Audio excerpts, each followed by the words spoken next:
have to guide them in their decision making, but you gotta let them experience things on their own. Like our 6-year-old, everybody's my friend. I don't care nothing.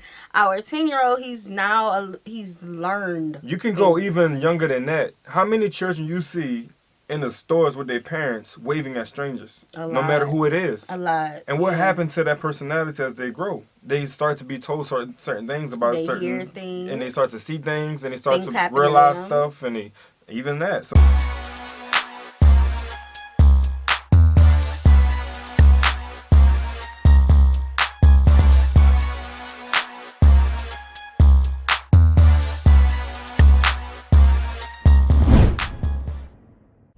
What's good, y'all? It's the Demouchet REACT, and we're back with another video. Who we got today, Fee? Today we're back with another American reaction. Super excited about this video. If you're new to us and we're new to you, make sure you scroll down, hit that subscribe button, and turn on the post notification bell because we're on the road to 200K.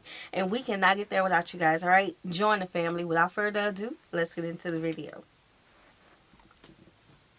We're continuing our 360 special report, Kids on Race, The Hidden Picture. Its aim is to study children's attitudes on race and understand how and why they form their opinions. We teamed up with renowned child psychologist Dr. Melanie Killen to try to design this study. Now take a look at this. Killen and her team showed 13-year-old children this picture and asked them to describe what was happening.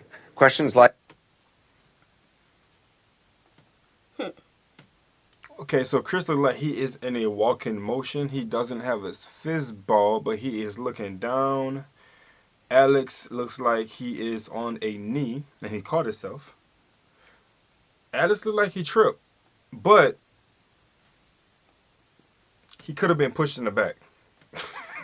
He could have been pushed in the back, but it looked like he tripped. I mean, there's more kids in the area. It would have looked like a trip incident, but because it's just two people in the hallway, it looked like he'd been pushed in the back.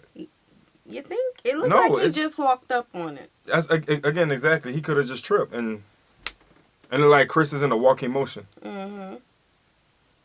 Yeah. Yeah, okay. what's happening here? Are these children friends? And would their parents want them to be friends? Now, the picture is designed to be ambiguous. What's happening is in the eye of the beholder.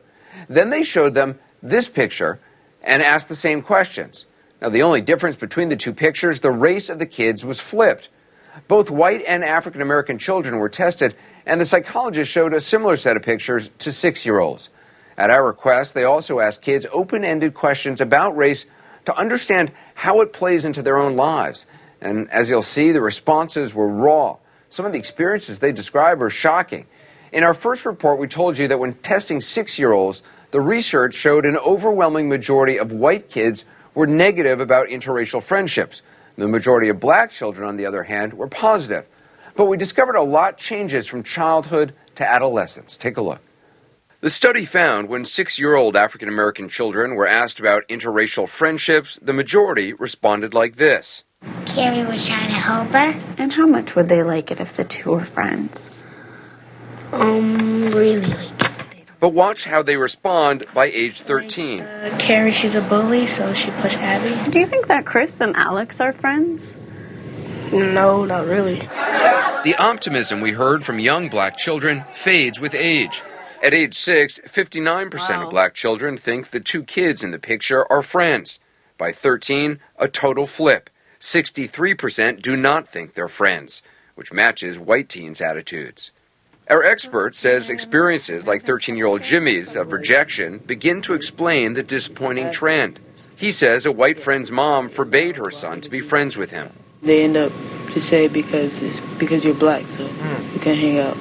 There it is. There it is. Yeah, right there it is.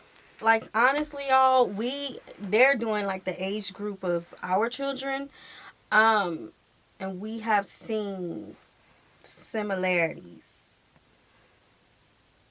pertaining other people. See, I had to see how I was going to say that. I was about to give you a feeling because look, I got something. Similarities pertaining other people, like the opposite side. Like, we have heard that from our son on his friends. Like, you know, he's went to a school since 1st grade up until 4th grade, and children who were his friends in 1st grade started having problems with their parents by 4th grade. We don't teach hate in our household. Negative. One of the luxuries that I did get to have as a father was being able to be more present in the school systems with my oldest and my youngest. And I'm talking about actual being present, being in the halls and all. And I got to see firsthand how different children interacted with other races. Yeah. And it was a little shocking to me because you can, like, how can I put it? You can literally see how they pick their friends and how they pull their friends away from groups. Yeah. And it's like, I'm like, dang, they left the individual there alone to figure it out. And I'm like, whoa. So, yeah, it definitely shifts with age. But again, that's all also about, who's in your ear. Yeah. Yeah. And kids, they learn things on their own. You have to let them learn things on their own. You can't be you have to guide them in their decision making, but you gotta let them experience things on their own. Like our 6-year-old, everybody's my friend. I don't care nothing. Our 10-year-old, he's learned. You can go even younger than that. How many children you see in the stores with their parents waving at strangers, no matter who it is? A lot. And what happened to that personality as they grow? They start to be told certain things about they certain hear things, and they start to see things, and they start things to realize stuff, and even that. So it's like, you know what I'm saying? Children don't necessarily grow with that idea of racism. Right. And also, guys, we do have to take in some context. This may not apply to every country. But y'all know, not. 100% not. Yeah. This country that we live in was built with a system. Yeah. Oh, so she kind of very openly said that the reason why her son could not hang out with you and your family was because you guys are black. Yep. Because of their skin. Dante was bullied so badly because of his race, he had to change schools. I've been bullied for like the way I look and the way of my skin at my previous school that I went to. And they just kept on bullying me. And I didn't like it. I just asked them to stop, like, over and over again. And then I tried not to break, but I couldn't, like, hold on anymore. So I asked my mom, can I leave? Peer interactions are a way to understand. Our expert, Dr. Killen, says the decline happens because they've been given a sobering reality check on race. They're getting a lot of negative feedback through elementary school and adolescence. And I think if you have that kind of experience and you have it repeatedly over a number of years, your optimism is going to decline because you've been told, you really don't belong here, you're really not part of us. Dr. Killen also says anxiety about interracial dating from both black and white parents can have a profound effect on how their kids view friendships.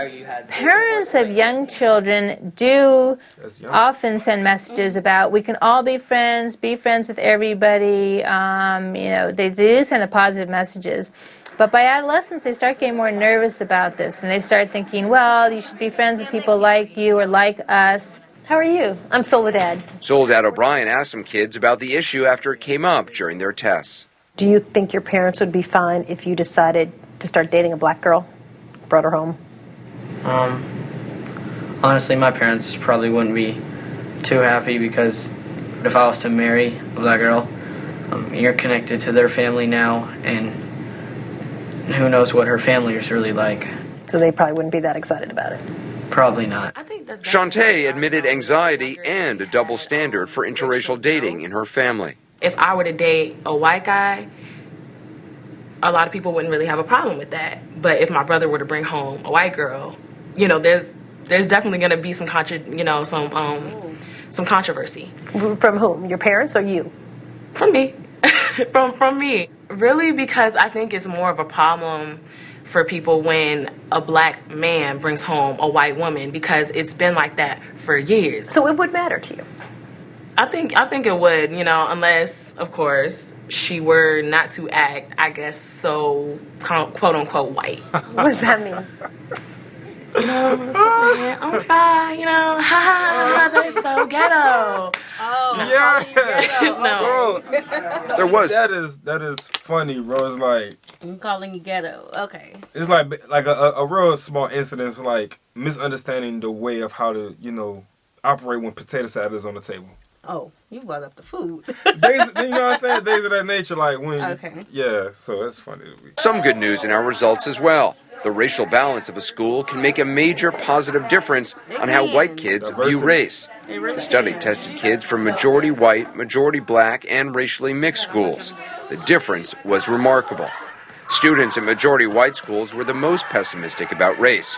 Only 47% think their parents would approve of kids from different races being friends.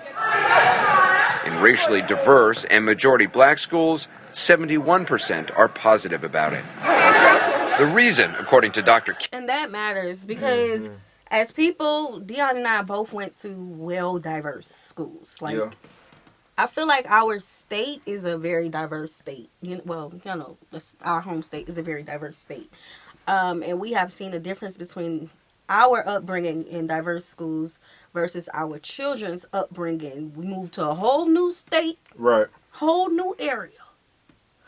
Yeah, that was culture shocks. A lot of culture shocks, but a lot of educating, not just having our children educate their peers on culture, but being invited into the classrooms, being welcomed into the classrooms, being welcome to have a voice in the school. That made a difference. Yeah, so if you're parenting and you have your child in the school, get involved 100%. Have your face present there because you alone just being in that hall makes a big difference, not to the school itself, but to the children that get to see you. Yes. You know what I'm saying? And like, man, the love that our children got just because I was there. You know what I'm saying? Just because I was interacting with the teachers, interacting with the activities. You know what I'm saying? All of that played a big role in their upbringing. You know? Yeah, and you debunk the stereotypes as well. Oh, say that for a little louder. Say that a little louder. Real talk. Dylan is friendships. There's almost nothing as powerful as having a friend of a different racial ethnic background to reduce prejudice. You have that experience that enables you to challenge stereotypes. So you feel like you're... Samantha attends a majority black middle school. My grandparents have a lot of, they're very racist against African Americans and, other races. But it's 2012, so they have to... push that aside, and they'll be like... She sounded just like you when she said that. Because a lot of times we be talking about, it's 2023, they should know what a black person look like. You know what I'm saying? Yeah. Yo, that was funny. Okay. No, that's wrong to be... You want to stick with your own race, and I'm like, no, I'm friends with everyone. Anderson Cooper, CNN. First of all, the things she could go through being so young and standing up for herself like that against her grandparents. Man, their voices are so bold. They're very brave. It is. Overall, I feel like children need to immerse themselves not only in their own culture. First of all, they need to know where they come from. They need to know 100%. their people. But they also need to be exposed to diversity. Yeah. This world is not just one race. So they have to be exposed to diversity. Regardless of whether you like it or not. Again, you guys know I got a shovel and I can dive deep in this look. Start digging in this topic, but another time. Yes. So let us know your thoughts on this. Do you feel like racism is taught at home? Or do you feel like children just form their own opinions on their own? Remember, children at a very, very young age waves at everybody. They say hello to everybody. And then slowly their hands start to go down to... Start turning around. Yeah. You know what I'm saying? So, Yeah. So, we hope you guys enjoyed this video with us. Like this video, subscribe, turn on the post notification bell. We have enabled our super thanks if you like to support the channel that way, as well as our reaction request form is in our description box below. We'll see you soon. Peace.